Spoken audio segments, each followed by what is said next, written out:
So we're back here one week, gone the next, here another week, gone the next, all this other fun stuff. But welcome everyone to Footprints Forward, where we are working to try to help people come up with solutions to the contemplation of suicide or mental health issues. What we're trying to do is just give people a chance to realize that there are other people out there who have had like situations and maybe some suggestions on where to go.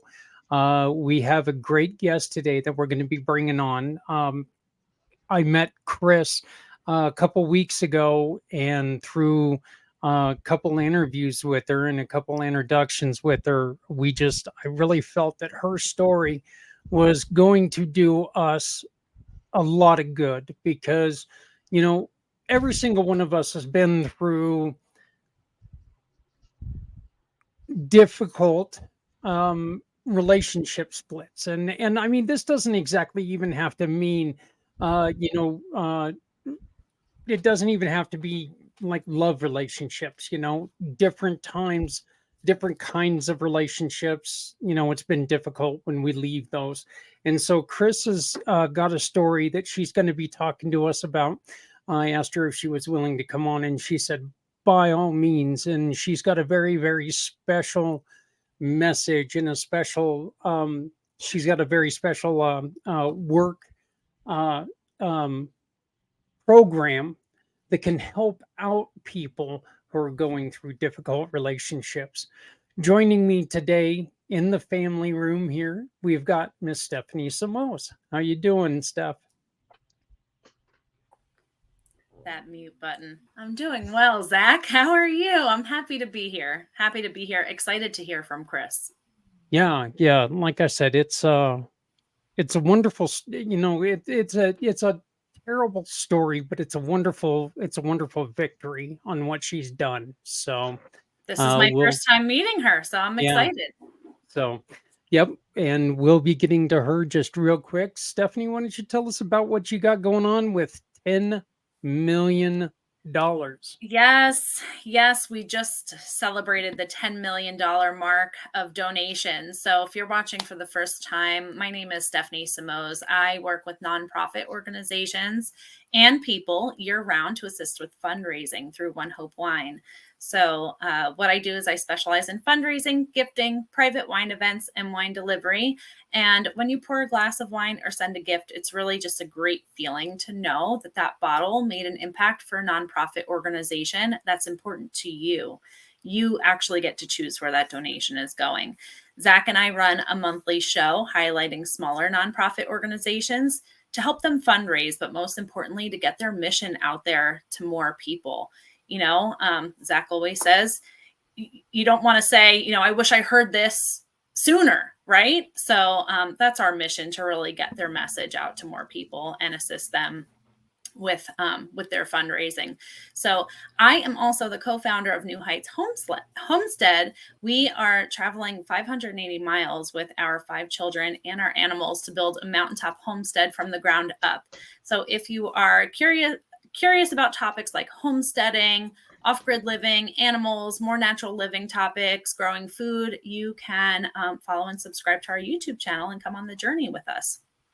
Through I think PS Properties, as you know, Zach, we're also taking our mission with investing in real estate to create veteran housing down with us on that move. So yeah, and there's so much more than just the veteran housing. There's going to be organic food growth and a little bit of farming and other things that you're planning on doing. I think it's wonderful, and I just can't wait till you guys get started. I know that you're itching to get started, even though it's going to be a lot of work. So, in 13 years in the making, I'm just excited. I'm yeah. excited for all the work. I feel like it's just going to be a journey that I can't wait to share and, spread some love to the community too at the same time.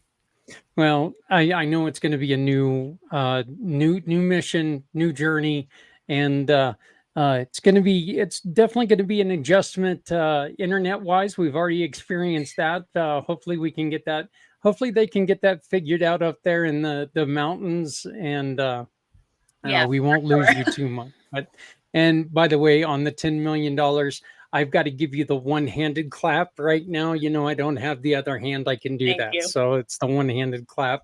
I love hearing that. So we're well on our way to trying to get to 11 million. We But are, and don't move that other arm. I had to go and for the new foster child, we had to go and try to give fingerprints today, and I went in there and I had to take off my sling, and so I'm sitting there and took off the sling and I'm like going, oh, it really was not a lot of fun. I'm telling you right now, it was not a lot of fun, but I was going to do it. And then get the sling off, go, they get the right hand done. And they said, oh, we're not going to touch your left arm. And I'm like, you couldn't have told me that before I took the sling off. Okay. So I'm sitting there trying to get the gut sling. And, I've got one hell of a gut to put that wrap around. So I'm sitting there doing this hula hoop, trying to swing thing, and uh, it one I could what's almost feel it as you're talking about it. yeah I'm glad you're all right. what's the term, one-armed drywaller or whatever. That's what it really felt like there. So, but well, welcome, Stephanie, and we're really glad that you're here. We're also being joined by Dennis Schroeder, the founder of Price of Freedom Foundation. Hey, Dennis, I know that we talk about Price of Freedom all the time. Why don't you tell us about your new venture that you're training on right now? Let's start. Let's go with that, and that way we can try to spread the message, because I know that we played the interview a couple times throughout the weekend. Okay, well, I'm not I have my fingers in a lot of different pots here, so I'm not really sure which one you're referring to, because I do photography and I do some business consultation and The business consultation, okay. the one, yeah. All right, super. Well, basically, what I do is I have partnered with a group that specializes in very specific niches to help businesses to be able to save money in their operations. Things that we're not experts in. I ran a small business years ago, and as a business owner, you really have to be everything. You have to know, at least be competent in all areas. Well, that really helps if you can have a specialist in certain things. So one of the groups that I'm affiliated with is specializes in tax strategies, and they've been doing this for 20 some years. And basically, we've got a way for a business owner that employs at least one person to have strategies that will help them with tax credits that they either may not know about, or if they know about them, they may have tried them before and not been able to do them successfully. Well, if you have an expert on your side that can take care of that for you, and you pay a small amount out of what they actually get for you in terms of a tax savings, why not? So that's just it in a nutshell there. And folks can reach out to me in any fashion if they want to get more information about that.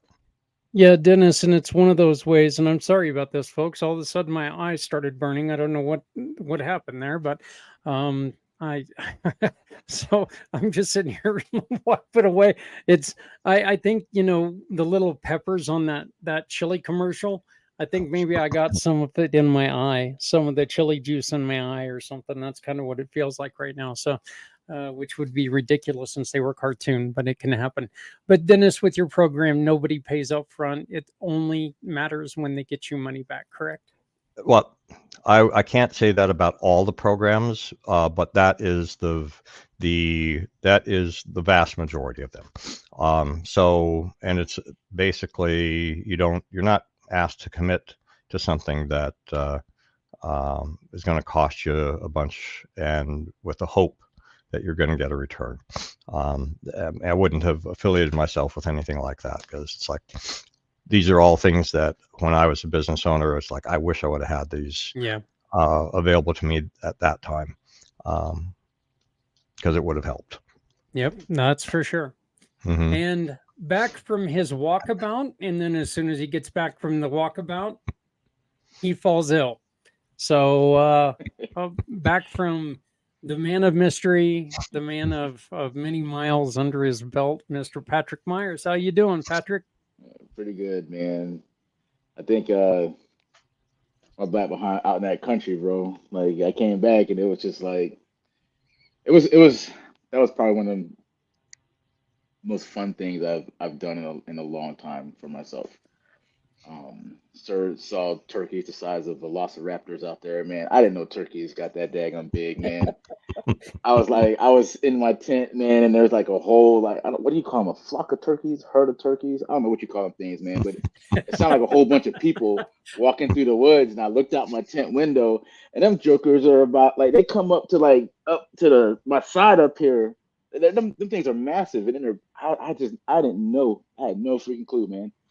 But it's a great time. Um, well, so I'm the founder of Aquarius Global, man, and right now, we're just oh man, we got just so much going on right now that it's just that has been a real blessing as far as things moving forward. So right now we're doing the Pit podcast. We'll be doing that in about 2 hours after that, and it's growing, and the content's getting better because when we first started, we were terrible. We were terrible at it, and it's just getting better, and the response of men and stuff like that just it's a blessing because like you know it started from a conversation on at a table, and now it's an actual thing that's actually having true impact, and just honored to be able to do that. And then right now we was calling it's the youth initiative. The the the name for the global project, but the one that we're doing locally, the kids took ownership of it and want to rename it, and they call it the Roots now. And um, and started off for like the first month with just me sitting there and nobody showing up, and then one kid came, a couple kids came, and now we have about 7 or 8 with about 3 or 4 more talking about they're trying to work with their schedules because they work on a lot of kids work on weekends, and they want to come and be a part of this right now. And then it's actually um, we're talking about actually rolling some things out in Africa and the Philippines. So that's happening right now. Wow. And so with the Roots program or the youth initiative, we're gonna actually probably have to have a conversation about having the kids come on and talk about like what they're going through, and the stuff that they've been through, and what the program's all about. It's better for them to talk about it than for me to constantly keep saying, hey, this is helping the kids and whatnot. Um, See what it is from their perspective. When we first started out, you asked the kids, "Hey, what is it that you want to be, or what do you want to do, or what is your vision for your life?" And they're just like, "Oh, I want to be a manager where I'm at," and like it's very, very, very short term as far as the vision. And then so we started giving them the tools and the um, um, and talking about those thought processes, and getting them to see that the impact that they can have right now. And now they're like, I want to own my business. I want to own this an art studio and a business, and stuff like that. And one kid's like, I want to be a real estate agent. One's going into the Space Force actually this month. I'm gonna miss that guy. Another one's like, I want to you met this kid, Justice. Yeah. He wants to start a program where he can link different nonprofits together so that they can learn how to thrive together. Because what happens with a lot of nonprofits, we're all trying to get the same money from the same pot, and Mm-hmm. it's actually what he's thinking is more beneficial to actually figure out a way to where we could work together and we could support ourselves. Because and that's how you keep them. You don't have to depend on government. You have to depend on donations, like it's a self-healing kind of program. And so this teenager is like working these things out. And so that's the It's youth initiative right now. And so like we're trying to right now get up the funds so we can start to get this thing into a 501c3 so we can start taking donations and getting more support from around the country. And as we build these programs out, to get other nonprofits to actually join together so we can make this happen. So well, that's I what's think it's happening right now.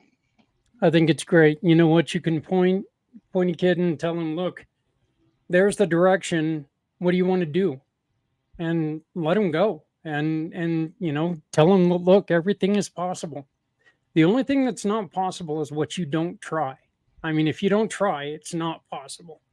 So I think it's great, and of course we're proud to support you in any way that we can. So, but welcome back, Patrick. It's great to see you. Good to be back, Diamond, man. Diamond, you're back. New hairstyle, still same beautiful woman. How are you doing, sweetie? Thank you. I am doing awesome. I'm just glad to be here, catching up on what Patrick's doing. I got to come in on a little bit of that. But yeah, how are you? We're just getting started. Why don't you tell us a little bit about you, and then we're gonna bring on Chris. Awesome. I love it. Yeah. Cool. Little bit about me. I am a business resilience coach, and I get to wake up every day and help other business owners, especially coaches, figure out how they're going to move the needle forward in their business. And I do that by helping them with tech and mindset and all of the other things that don't sound fun, but I make it fun. So. Tell us, why don't you do me a favor and tell us about an email I got today about tomorrow's yoga? Yes. So one of the things that we do in the community, and thank you for letting me know that you got that email. I did change it. It's on Wednesdays at 12 p.m. now, but it started as something that I knew that I wanted to do because as we age, if we don't move our bodies don't move with us. So I wanted to just do something that was good for my body and encourage other people to do the same. But I found that it was a little bit more difficult getting people up at 8 o'clock in the morning for it. So I have since changed it. I listen to the people. It's not a dictatorship. It's a democracy in the community. So we're moving it to noon on Wednesdays. So that way it can be more of a thing where like you're already up, you're already working. You know that you should take a break from the computer and like stretch your legs and things. So this will be an opportunity for people to be able to do that. But it's good for your body. We got to move them or else we're going to lose. Yeah. You know, you say that, Diamond, but it seems to me like every time I do move my body, that's when my body breaks. So, but I look forward to joining you at some period in time.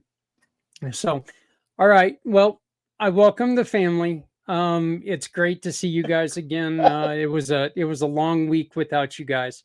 And I greatly appreciate everything that you guys, all the well wishes and everything that you guys sent to me. But now we're going to bring on Chris Aaron. Chris, as I said, I met with her probably about 2 weeks ago, right, Chris? I think is when we first met. I think it's been about maybe a month since we first met, and then we reconnected again a couple weeks ago and decided to do this. Yeah. Okay. Okay. Well, I'm getting old, and as they say, the mind's the first thing to go, after the rotator cuff, I guess. So, but Chris, why don't you you were in a relationship, and it's a relationship that did a lot of damage. You ended up having a really, really hard time finding your place after this relationship, right? I did, yeah. And I just want to thank you too for just having me on here. I always think it's great having an opportunity just to share about our experiences in life, because you never know who has had similar experiences like that. And I'm a big proponent of mental health and awareness around it, and just the impact that it has in someone's life. I know this is just kind of one of many things that I've had to overcome in life. So I'm always more than happy to answer any questions or talk about some of the other things too that I've overcome. But yeah, this one was a doozy, and it definitely put me on to a path that I'm on now. So I met my ex-wife 6 years ago, shortly after I moved to the Denver area. I moved here. I got my master's at DU in exercise science, and things moved pretty quickly. If anyone, just being in those sorts of relationships, they typically do for women. And I ignored, looking back, a lot of red flags. And as stuff started to come to light more just in recent time with the separation and divorce, I was able to start seeing that those were actually red flags. But it took me a really long time to realize that, and to realize that I wasn't the problem and everything wasn't my fault. I was in a relationship that was very controlling, in a lot of different aspects. It was very emotionally abusive. There was constant gaslighting, just overall manipulation. And there was a lot of financial control in that marriage as well. And so when it ended very suddenly, I found out that she was having an affair for a while. And it just felt like the rug was kind of ripped out from underneath me. I didn't really know what to do next. And I held on to it, that relationship, and I couldn't really figure out why. And it took a lot of work within myself and kind of a journey of self discovery to realize what was keeping me hanging on. It was because there was this need created. She made me feel like I needed her to be successful in life, like I needed her to accomplish things, to be successful. And so when I finally realized that I could do things on my own, it really led me into doing what I do now. And that just alone has been really incredible for me and empowering. And really what drives me every day is just helping other people realize what is out there for them, what can help them feel more comfortable, just having the knowledge, feeling more empowered, with resources that are out there for them so they can have a plan of their own.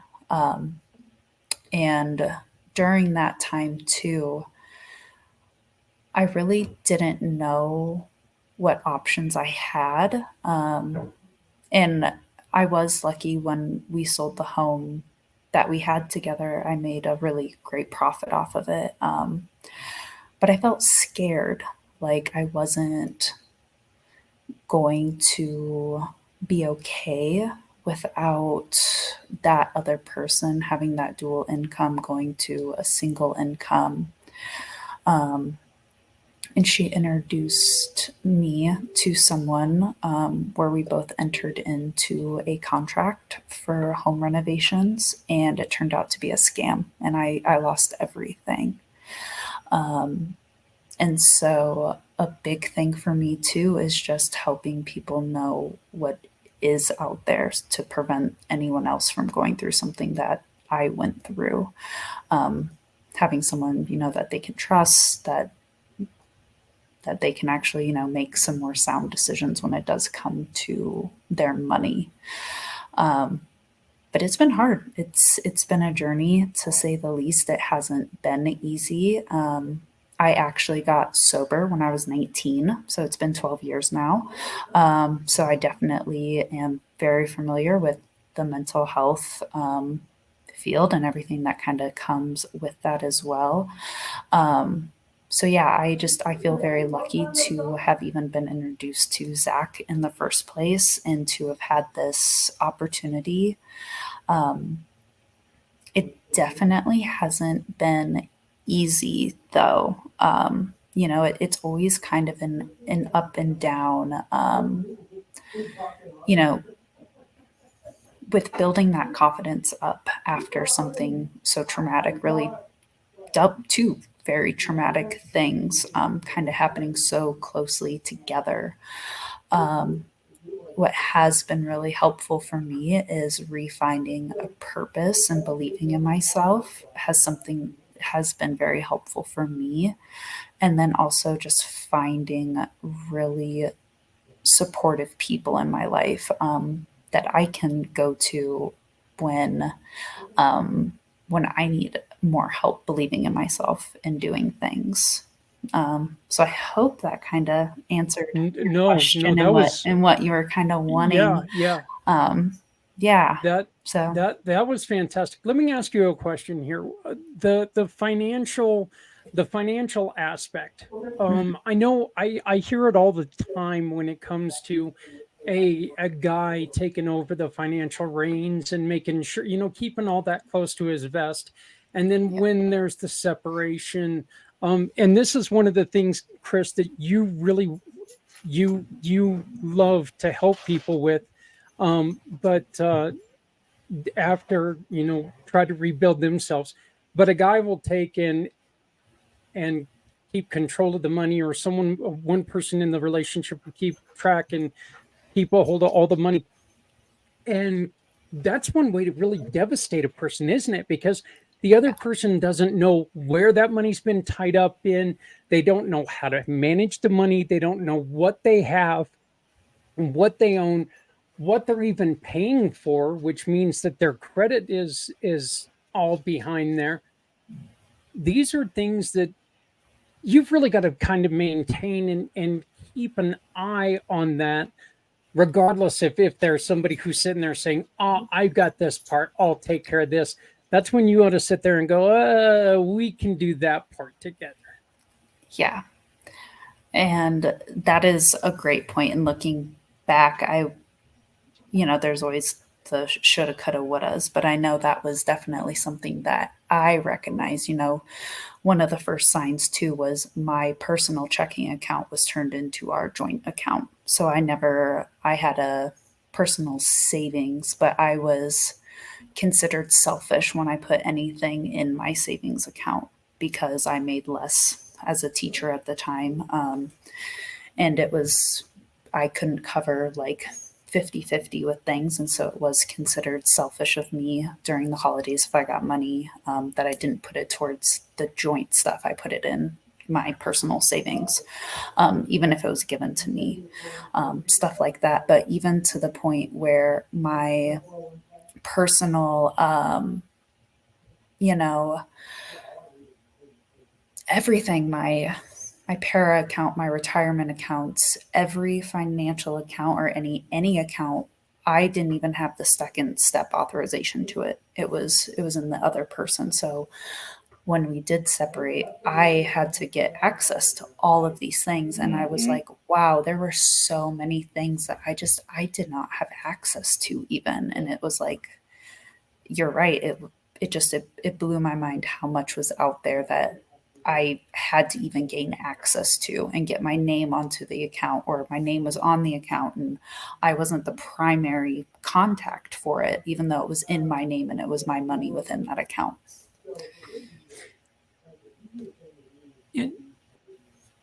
You now are in the financial realm, in which we're not going to be talking a whole lot about what you do, but one of the things that you do like to volunteer yourself to do is talk to individuals who are finding themselves lost. I think that's probably the best way to put it, right? And especially maybe if a female is coming out of a relationship, or anybody's coming out of a relationship where somebody was using the financial means as an abuse, you like to be able to talk to them and kind of reassure them, you know what, look, that was garbage what happened, but you're not gone, you're not dead yet.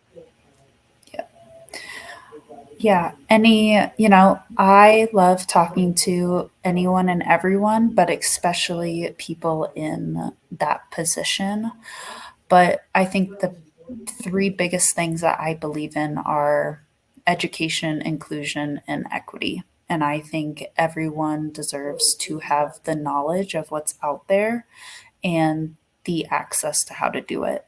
And that's what I believe in. And I definitely talk to a lot of people that are leaving relationships. They don't know what to do going from a dual income to a single income. And then I do talk to people who just might need a little more guidance, and they aren't necessarily experiencing that. But it really comes down to, I feel like, those three things.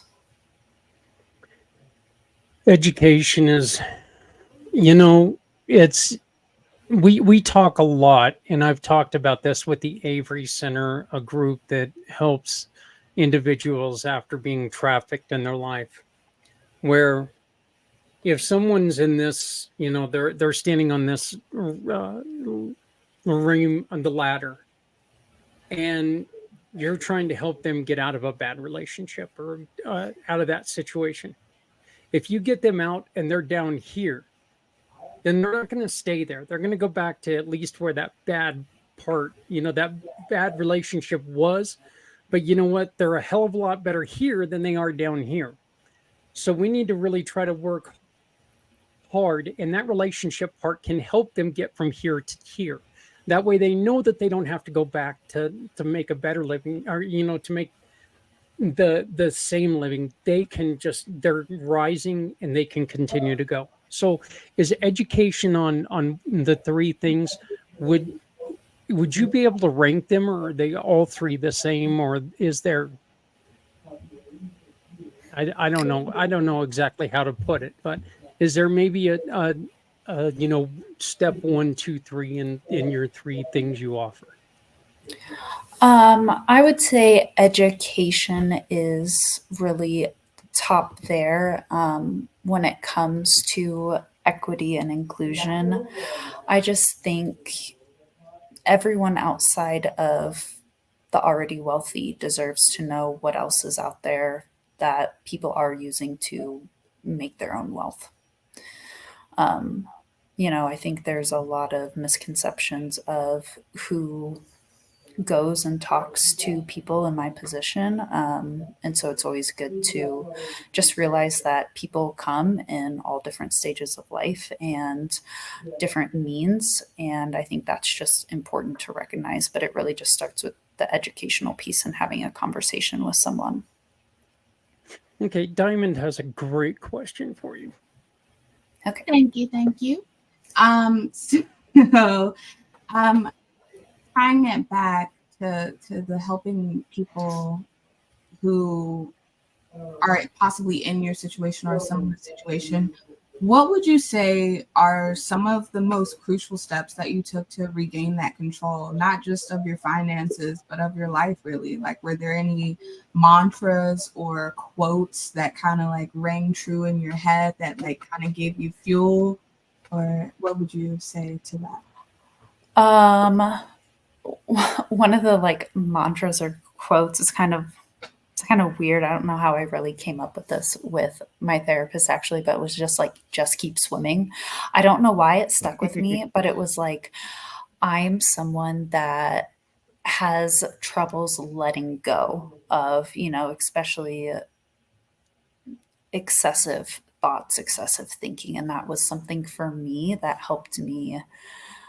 It was something I could at least say that would help me let go of something that I was obsessing about. And honestly, I would say the most crucial step I took to regain my control was actually cutting my ex out of my life completely. And that was hard because we had a dog together. The dog was in my name. Initially, we were rotating every week to alternate him. But that just kept a thread in my life. And I ended up giving up the dog. So she has him now, but that was probably the biggest step. And it took me a year and a half to get there, from the separation to when we were finally doing the divorce and fully cutting her out. And I would say that was the biggest thing that felt like it was actually something in my control, because I felt completely out of control that whole time, within the marriage, out of the marriage, during the separation. So that for me was where I really started to feel like I started to get my life back. Thank you. Okay, Patrick, please go on ahead. Okay. Oh, by the way, Patrick, I love your comment. The mental picture of Zach doing yoga was way too much. Yeah, I agree. I definitely agree. I felt bad, Chris, because you were giving us this heartfelt story, and I read that comment and I couldn't help but laugh. And I realized, oh my God, you're looking like a jackass right now. Somebody's pouring out their heart, and you're laughing your ass off at a comment about me doing yoga. So, but yeah, Patrick, your question, please. I forgot all about that. Anyway, Chris, when you're telling your story, you can you can look into your eyes and just tell like the the battle that was hard fought to get to this point. Like you can see that you went through the darkness in it. And so one of the things is I, I actually deal with a lot of people that's been through abusive relationships, and actually I survived one. Well, actually three, that were really crazy. And um, what was what are the red flags? Because a lot of times, like we think that when you're in a relationship that's abusive, right? You think that it's to everybody else, it seems like it's obvious, right? But when you're in the relationship, like you're just blinded by a lot of things, and sometimes you need to hear, all right, these are the red flags you need to be looking for. So, like, there's so many teenagers out here that's in like dealing with these things. There's wives, there's husbands that's dealing with it. It doesn't it affects everybody, right? And so, what were the red flags? That's question number one. And then question number two, what was the catalyst that where you was like, all right, no, this is not for me. I need to get out of this. What was that thing that was that major mind changer? So those are my two questions. So when it comes to red flags, and honestly, what I needed help seeing them, because I was in it for so long, and I was questioning my reality, and Yes. I kept going back and forth. I was gaslighting myself constantly. So one of them is just it's gaslighting. Saying something, going back on it. I got to the point for I would say a solid year where I felt like I needed a tape recorder to record conversations and be like, no, yes, you did say this to me. I know you said this to me. Stop going back on it. That would be one huge one. Blame shifting, shifting the blame automatically from one situation when it was some sort of action for them, but somehow it shifts the blame to something that I did, and putting the blame onto me. Another one that I would say is not feeling safe opening up to this person fully. When I look back, it got into this cycle of I would share what I was feeling. I would be made to feel like it was wrong to feel that way. I would feel shamed of feeling that way. I would shut down and not want to open up about it again. Until I was made to feel guilty about it, and I would open up and the same cycle would happen. So I would say like a cycle of not being able to open up to that person, just signs of it not feeling right in some sort of way. I think some of the things I said with the financial control too, where you don't have the authority even on your own accounts to get into them without the other person's phone, email to do it, especially when your name is on the account, is a big one. I mean, I have an entire notebook I did with my therapist I do not have with me right now. I mean, it's an entire sheet of the ways that I felt in that relationship that I realized just were not okay. The biggest turning point for me, and when I realized why I held on to something that I knew was not good for me. I knew whenever I let her back in my life, we started hanging out, we started getting closer again. I was anxious, I wasn't sleeping, I wasn't eating.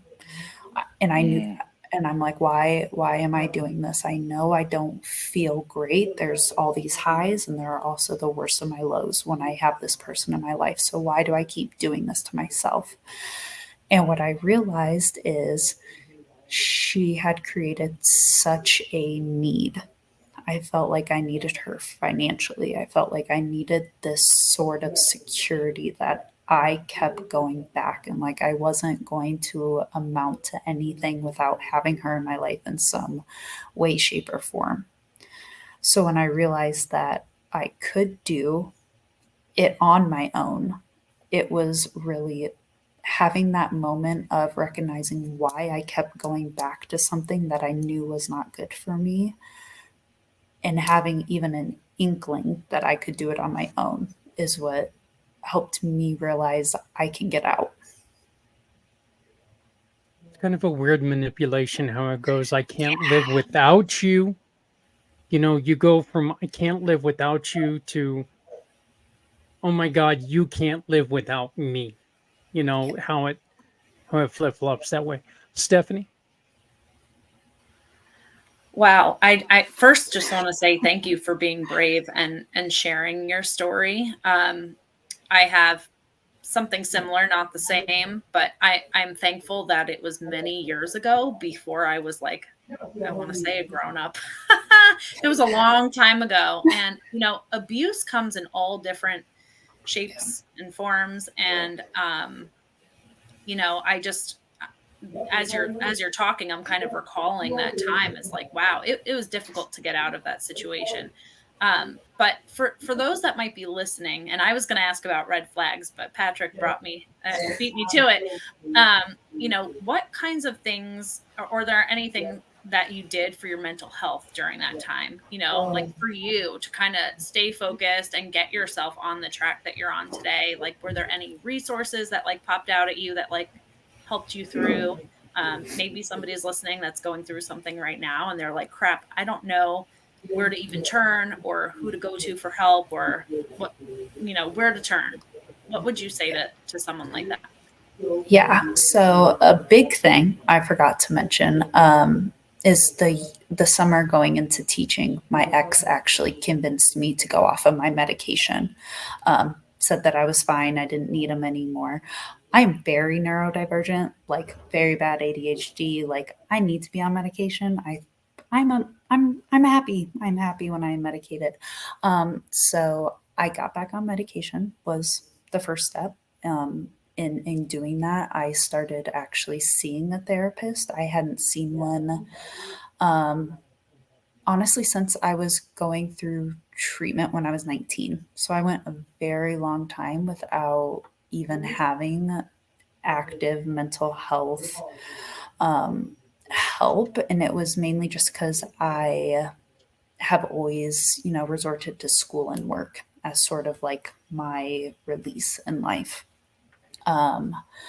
And so just having those, I would say my therapist and just seeking counseling again has been something huge, because having a non-biased perspective, someone who was not a friend telling me all these things, honestly, I started listening to her more than the people closest to me that were telling me all the same red flags. It was something completely different because it's like, this person does not know my ex. And, she is a professional. It felt different hearing her say, as you're talking to me, this is clinical narcissism. It felt completely different hearing it from her than it did from my friends. Yeah. It was huge. And finally, I started to actually believe it. So that was really big for me. I'm trying to think of other resources. Honestly, I would say being social again, having positive social interactions with other people. Being I'm considered a business owner in what I do because I just, I work for myself. I have to find my own clients, so I do a lot of networking, but also just social groups like Meetup and finding people with similar interests. And the power of nature. I am just, I'm in Colorado, mountains are beautiful. And reconnecting with the things that I love doing. Because I feel like for a while I stopped doing a lot of the things that I loved. And that was really huge. And, finding myself, finding what I loved again, and feeling that happiness and relearning how to do those things without that person. I know that when you brought up the whole nature thing, I know that when you're starting to not want to do the things that you love the most because you think this person is going to take and ruin it for you. I know that that's probably a pretty decent red flag to kind of watch out for. Mr. Schroeder. Let me unmute myself. Sorry. Well, thank you so much, Chris, for telling us your story. My thoughts are that what you described to me sounds very much like work or the stories that I would hear in other work that I've did decades ago. In my prior life, I worked in a domestic violence intervention program. One actually in Washington State and one in Central Florida, and I didn't hear any indication from you that there was any violence or threats of violence, but all of the things that you've talked about are power and control strategies that we identified and saw in all of the cases that we were working with. In most cases, I was working with the abusers, and we had others who were working with the victims. I guess my question was this was this ever something that you became aware of that seemed like or somebody said, hey, there's this similarity, there's this other power dynamic going on? Were there any resources from the domestic abuse intervention programs there in your area that provided any assistance to you? I actually didn't seek any of those resources out. I think because I always minimized what I went through. I never saw it as domestic violence. It never got physical. The physicality it ever got to was she would punch things, walls, doors. It was never me throwing things, but never at me. And I think that is a great point to bring up is what do we view as domestic violence? Because I always minimized what I went through. Right. And I think in a way I still do, versus I find that sometimes I will say it was just emotional abuse. But that lasts. I mean, it still affects me. I still have a lot of work to unpack with what I went through in that. Yeah. So I would suggest that if you haven't, you may find some some support and some resources in that community. The philosophy that the programs that I was working with were always that, it doesn't have to escalate to the point of violence for it to be abuse. And it's better to recognize all of these warning signs, all of these red flags, every single thing you mentioned, throwing things, breaking things, the financial control, the blaming, the isolating, all of these things were things that every one of the abusers I was working with had done prior to them reaching that point of violence. Now, there's this, I guess my point is that I think that there could be, and hopefully there is, some help from a community that's larger than what you may realize that's there in your area, that may be able to help you with your healing. And I guess I'm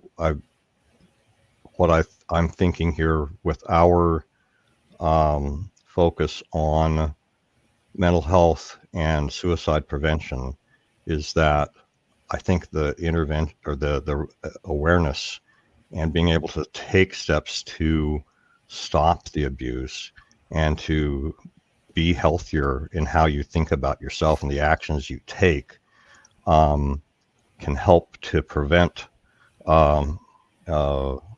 suicide and murder suicide, because unfortunately we see way too many of those kinds of things happening throughout our country. So yeah, that's a great point.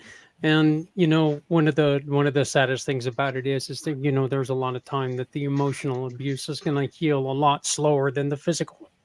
Yeah. Where a broken bone may go away after a while. Broken heart takes a hell of a lot longer to mend. So, we unfortunately are already coming up to the top of the hour. This show is just too short. I'm telling you, it really is. But Diamond, can you ask any final questions and give us what you learned from today? For sure. So for me, I don't think that I have any final questions, just thanks. I think that especially because of the fact that a lot of people do minimize emotional abuse, it is something that really does affect you. I recently learned that I have PTSD from something else, but I attribute the same symptoms of relationship PTSD from just the amount of betrayals and things that happen. And it is so real because it affects your trust. It affects what you're bringing into other relationships. So I'm just really thankful that you were courageous enough to come and tell your story today and to give some words of insights for anyone who might be in that same situation as you. That's a great point. Stephanie? I just want to say thank you for coming on and sharing, because it's incredibly uncomfortable. But your reach is going to help somebody else, through your story. And I think that a lot of people, both men and women, think that, it doesn't happen that often, couldn't happen to me. And I think we really need to start sharing these stories more, because mental health is really being affected by things like this, and it's not spoken about very often. So thank you. Just thank you for coming on and sharing your story. Mr. Myers. Man, I definitely agree with Diamond and Stephanie here about the emotional tolls and the long lasting issues that it caused. And just thank you for just talking about it and and thank you for being strong to survive and get through those things. Some people don't. I didn't. I did, but it caused. I took my life because there's just certain things, and And it wasn't just necessarily that relationship, it was a lifetime of things that had happened and just accumulated. And um, so thank you, because like she's saying, like telling these things, uh, you just never know who's listening. And I can't tell you the countless times where it just takes somebody brave enough to say, "Hey, this is what I went through," and and just the ripple effect that that can have in changing people's destinies. Because one girl gets this point, right? That can change her whole family dynamic, and like generational curses are passed down, and different things. Like it just changes the whole dynamic of just generations to come, and that's impact. And so just thank you for telling your story, coming on here and just sharing it. And I'm actually interested in the financial stuff you do, so I'd like to Cool. talk to you. I'll make an introduction there. So, Thank you. Dennis.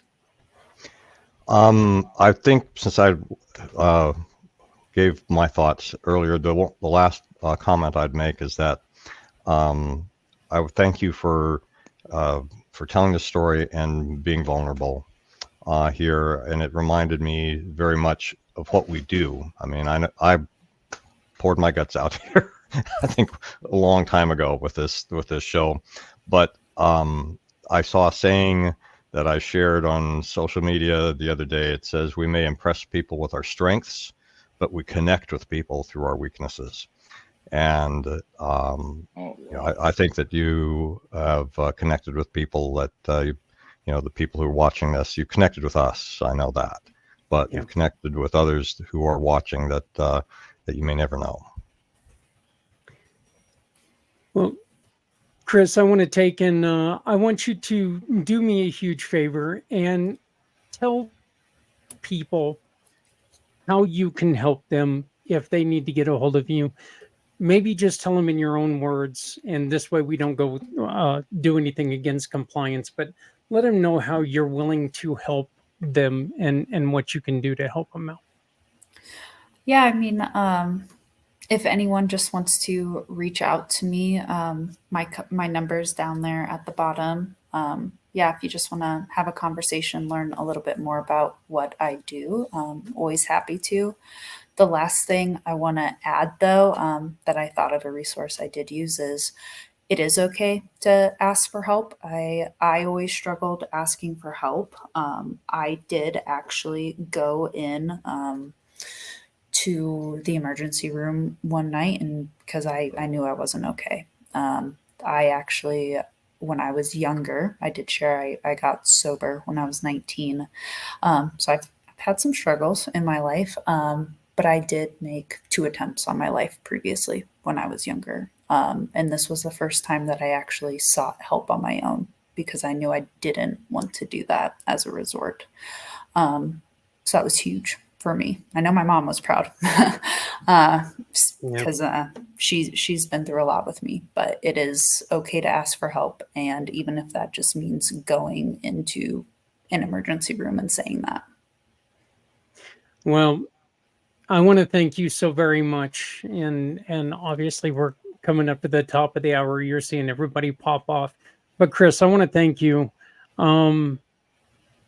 I really want to thank you, and thank you so much for coming on. And as everybody else has stated, your bravery and your honesty and your story can do a lot to help people out.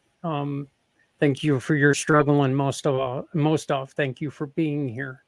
Um, still being here and still being strong. And I greatly appreciate it. I really do. I think I would also like to welcome you back anytime that you wish to join us. And you want to come on as a guest host or whatever, you're always welcome. Um, this family grows as it goes, and you know what?